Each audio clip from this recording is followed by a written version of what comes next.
اللہم صلی علی سیدنا محمد وعلیہ وعطرتہ بیداد کل معلوم لک استغفر اللہ العظیم لا الہ الا ہو الحی القیوم واتوب الیہ یا حی یا قیوم۔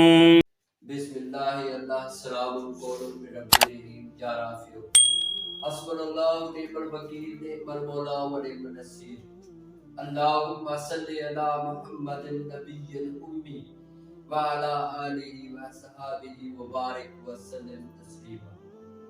سب سے پہلے تمام حاضرین اور غائبین کو ایاز فہیم کی طرف سے السلام علیکم۔ تو دوستو پچھلے ایک لیکچر میں ہم جو ہے حروف مقطعات میں سے الف لام میم اور ایک میں ہم تا سین کے بارے میں ذکر کر چکے ہیں۔ تو الف لام میم پہلا ہم نے سورہ بقرہ والا ڈسکس کیا تھا۔ آج ہم جو ہے نا بات کرنے جا رہے ہیں الف لام میم سورہ عنکبوت۔ الف لام میم سورہ عنکبوت کا کیا مطلب ہے، کیا اس کے عنکبوت کی ایسے سمجھنے ہم تشریح کرنے والے ہیں سورہ عنکبوت کی۔ تو سب سے پہلے الف لام میم کی بات کر لیں تو آپ کو پتا ہے الف لام میم وہی ہے، الف اللہ، لام لطافت میڈیم لطیف، اور میم جو ہے محمد صلی اللہ علیہ وآلہ وسلم، یعنی یہ راستہ ہے اللہ تبارک و تعالیٰ کی طرف جانے کا۔ اگر اللہ تبارک و تعالیٰ کی اگر کوئی تلاش کرنا چاہتا ہے، اللہ تبارک و تعالیٰ کی ذات کی معرفت حاصل کرنا چاہتا ہے، تو اس کے لیے محمد صلی اللہ علیہ وآلہ وسلم کا طرز زندگی، طرز عمل اختیار کرنا پڑے گا۔ اگر محمد صلی اللہ علیہ وآلہ وسلم کی اتباع پر کوئی کرتا ہے تو اس کا مطلب ہے وہ سیدھے راستے، وہ اللہ کی طرف ہدایت پانے والا ہے، اللہ کی طرف جانے والا ہے۔ اللہ کا راستہ اسے ہی ملے گا جو محمد صلی اللہ علیہ وآلہ وسلم کی اتباع کرے گا، اور محمد صلی اللہ علیہ وآلہ وسلم کی اتباع یہ ہے محمد صلی اللہ علیہ وآلہ وسلم کے جو غلام ہیں ان کی بھی اتباع کی۔ اب آپ لوگوں کے سامنے ہے، ہمارے پاس کیونکہ جو بھی بات آتی ہے، اب کوئی بھی بچہ ہے اسے اللہ کی بات یا محمد صلی اللہ علیہ وآلہ وسلم کی جو بھی بات ہے جب اسے بتائی جاتی ہے تو کون بتاتا ہے؟ یا ماں بتاتی ہے، یا باپ بتاتا ہے، یا استاد بتاتا ہے، یا کوئی مرشد مربی کوئی بھی جو ہے نا اسے بتاتا ہے۔ تو اس کا مطلب یہ ہوا جہاں سے بھی محمد صلی اللہ علیہ وآلہ وسلم کا پیغام، ان کی بات آپ کے پاس پہنچتی ہے تو اس پر عمل کرنا پڑے گا، تو تب جا کے وہ راستہ آپ اختیار کریں گے۔ تو محمد صلی اللہ علیہ وآلہ وسلم کا راستہ اگر اختیار کرنا ہے تو اس کے لیے ضروری ہے اس کے غلاموں، اس کے پیروکاروں، اس سے روشنی پانے والے چراغوں سے جو ہے نا ہمیں جو اپنی جو ہے نا کیا رکھنی پڑے گی، ایسے سمجھ لیں کیا کہتے ہیں تعلق قائم کرنا۔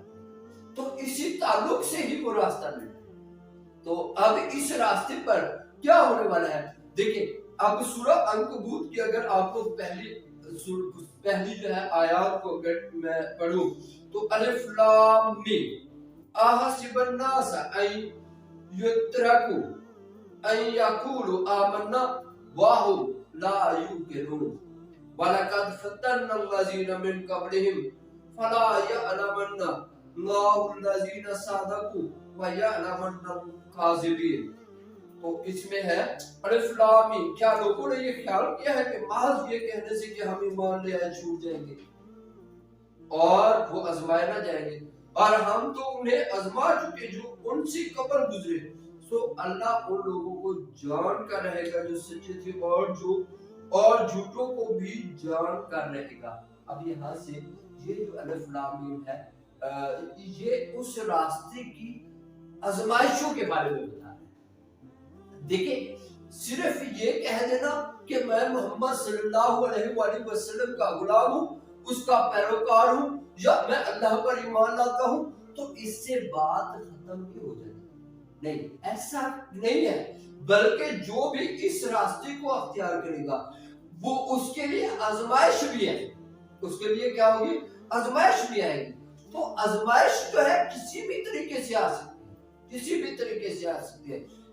کسی وقت ایسے ہوتا ہے کہ اللہ تبارک و تعالیٰ بہت زیادہ نواز دیتا ہے، اور کسی وقت ایسا ہوتا ہے بہت زیادہ جو ہے نا کیا کرتا ہے ایسے سمجھ میں مفلسی دے دیتا ہے، یا جو ہے نا مختلف تکلیفوں میں جو ہے نا ڈال دیتا ہے.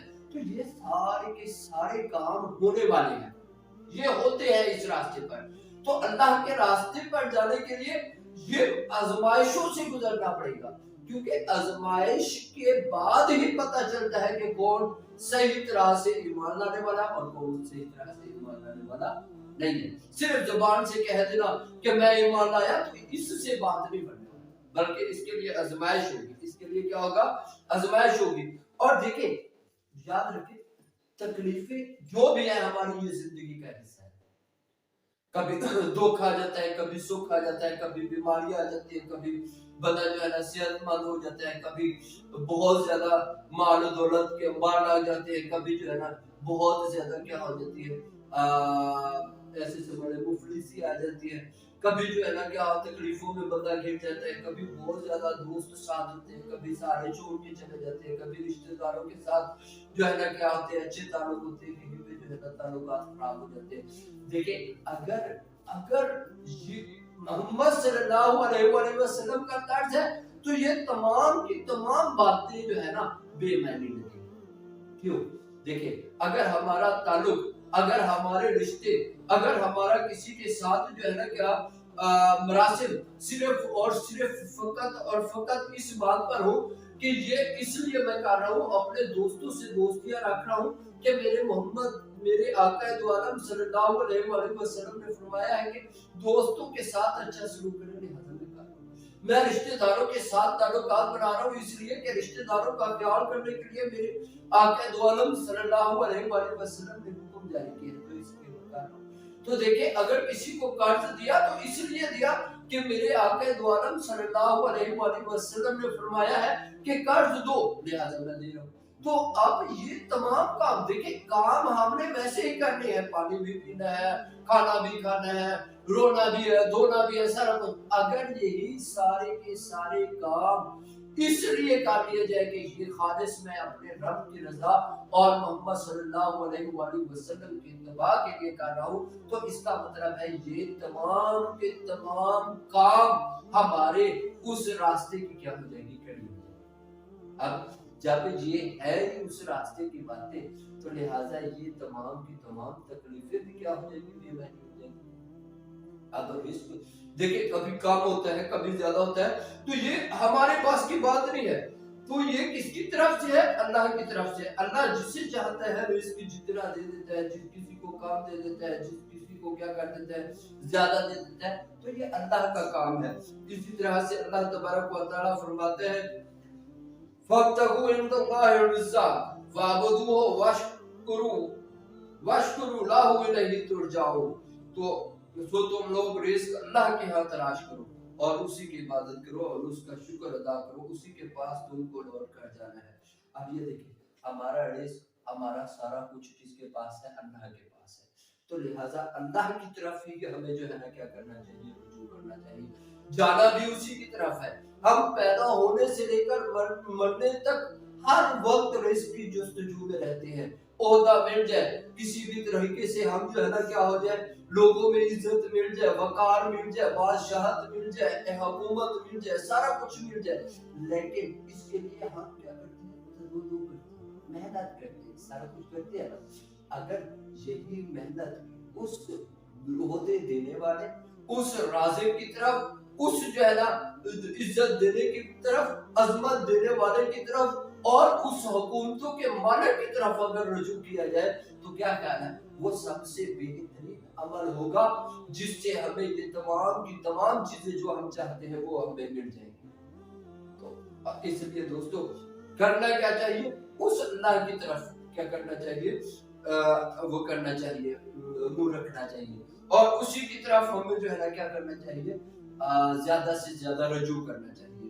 اور آپ لوگ دیکھیں، اللہ تبارک و تعالیٰ فرماتا ہے یہ آزمائش، یہ مصیبتیں، یہ سارے مسائل صرف آپ لوگوں کے لیے نہیں ہے، آپ سے پہلے بھی بہت سے لوگ گزرے ہیں، ان کے ساتھ بھی یہی سارا کچھ ہوا ہے، یہ نہیں صرف آپ لوگوں کے ساتھ ہو رہا ہے۔ جیسے کہ اللہ تبارک و تعالیٰ قرآن پاک میں فرماتا ہے قل سیروا فی الارض فانظروا کیف بدأ الخلق ثم اللہ ینشئ نشأۃ الآخرۃ ان اللہ علی کل شیء قدیر۔ تو آپ کہیے تم لوگ زمین میں چلو پھرو، پھر اس پر نظر کرو اللہ نے کس طرح مخلوق کو اول بار پیدا کیا، پھر اللہ پچھلی بار بھی پیدا کرے گا۔ بے شک اللہ ہر چیز پر پوری طرح قادر ہے۔ یعذب من یشاء ویرحم من یشاء والیہ تقلبون،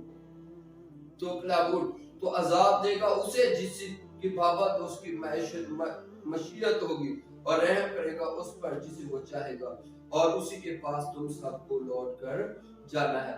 تو اب دیکھیں یہ کیا ہونا ہے، اللہ کی طرف سے یہ مصیبت آتی ہے تو اللہ کی طرف سے، اور جو خوشی آتی ہے تو یہ بھی اللہ کی طرف سے۔ تو زمین پہ دیکھو ہر ایک چیز جسے بھی اللہ تبارک و تعالیٰ نے پیدا کیا ہے اس کے لیے آزمائشیں بھی، اس کے لیے مصیبتیں بھی ہیں، یہ صرف آپ لوگوں کے لیے نہیں ہے، ہر حیات کے لیے مسائل ہیں۔ تو اس لیے زمین پر رہنے کے لیے، زمین کے وسائل حاصل کرنے کے لیے ہمیں کیا کرنی پڑتی ہے، تگودو کرنی پڑتی ہے۔ تو انہی مسائل کے متعلق اللہ تبارک و تعالیٰ فرماتا ہے وہ جسے چاہے مسائل دے دے اور جسے چاہے جو ہے نا خوشی دے دے۔ تو اس لیے ہمیں یہ پریشان ہونے کے لیے نہیں ہے، بلکہ ہمیں ان مصیبتوں میں اس اللہ کی طرف رجوع کرنا پڑے گا۔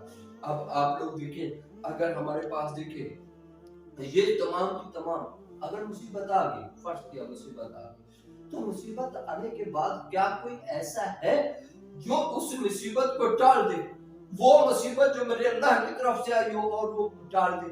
کوئی ایسا نہیں، کوئی ایسا نہیں ہے۔ اور اللہ تبارک و تعالیٰ اس کے بارے میں فرماتا ہے وَمَا أَنْتُمْ بِمُعْجِزِينَ فِي الْأَرْضِ وَلَا فِي السَّمَاءِ وَمَا لَكُمْ مِن دُونِ اللَّهِ مِن وَلِيٍّ وَلَا نَصِيرٍ، اور تم نہ زمین میں ہرا سکتے ہو اور نہ آسمان میں، اور اللہ کے سوا کوئی تمہارا نہ سازگار ہے اور نہ مددگار۔ اب دیکھیں کوئی اللہ کے سوا کوئی اس مصیبت کو جو ہمارے پاس جو ہے نا معاملہ ہوا ہے جو بھی، تو اللہ کی طرف ہی رجوع کرنا، اللہ کی طرف۔ تو اس طرح سے اس راستے میں صبر بہت ضروری ہے، اور جو لوگ اپنے آپ کو کیا کرتے ہیں صبر کر لیتے ہیں، اللہ تبارک و تعالیٰ ان کے معاملات بہتر کر دیتے ہیں۔ جیسے کہ آپ لوگ جانتے ہو ابراہیم علیہ السلام کو آگ میں ڈال دیا گیا، انہوں نے صبر کیا، انہوں نے کہا آپ جو مرضی میرے ساتھ کرو، میں اللہ کے راستے کو نہیں چھوڑوں گا۔ تو انہیں آگ میں ڈال دیا گیا، وہ آگ اللہ تبارک و تعالیٰ نے اس کے لیے گلزار کر دی۔ اسی طرح سے لوط علیہ السلام کی قوم نے انہیں مارنا چاہا، اللہ تبارک و تعالیٰ نے ان کے اوپر پتھروں کی بارش کر دی، اب تک ان کے نشانات پڑے ہوئے ہیں۔ اسحاق علیہ السلام کو دیکھ لیں، یعقوب علیہ السلام کو دیکھ لیں، حضرت شعیب علیہ السلام کو دیکھ لیں، مدین والوں نے ان کے ساتھ کیا کیا، تو اس کے باوجود انہوں نے اللہ کے راستے کو نہیں چھوڑا اور اللہ کی طرف ہی رجوع رکھا، اور اللہ کو ہی اپنا جو ہے نا کیا نصیر جانا، اپنا مددگار جانا، اور اس کی طرف رجوع رکھنے کی وجہ سے، اس کو اپنا نصیر ماننے کی وجہ سے، اپنا ولی ماننے کی وجہ سے وہ جو ہے نا کیا ہوئے، کامیاب ہوئے۔ صالح علیہ السلام، سمود علیہ السلام، موسیٰ علیہ السلام۔ اب موسیٰ علیہ السلام دیکھیں کتنے بڑے فرعون کے سامنے ڈٹ گئے، کیا ایک شخص۔ اب آزمائشی ہونی ہے، ہمیں اس کی طرف رجوع رکھنا پڑے گا، اب اور رکھنا بھی اس طرح سے، کیونکہ چنانچہ کیا ہوگا، یہ ہوگا، وہ ہوگا، یہ ساری کی ساری باتیں چھوڑنی ہوگی۔ جو اللہ نے فرمایا، جو اس کے رسول نے فرمایا، اس پر ہمیں عمل کرنا پڑے گا۔ اللہ نے موسیٰ علیہ السلام سے کی والدہ سے کہا کہ ایک بچہ لو، اپنا بچہ لو اور اسے ایک صندوق میں ڈالو، دریا میں ڈال دو۔ اب دیکھ رہے ہیں کتنی بڑی آزمائش ہے۔ اب اس کے دل میں یہ میں اپنے بچے کو اپنے ہاتھ سے مار دوں، لیکن اللہ نے فرمایا، انہوں نے ڈال دیا۔ اللہ تبارک و تعالیٰ نے کیا کیا، وہی موسیٰ، وہی بچہ اسی ماں کے پاس دودھ پیتا رہا، اس اور بہترین محل میں جو ہے اس کی پرورش کی گئی۔ پھر موسیٰ علیہ السلام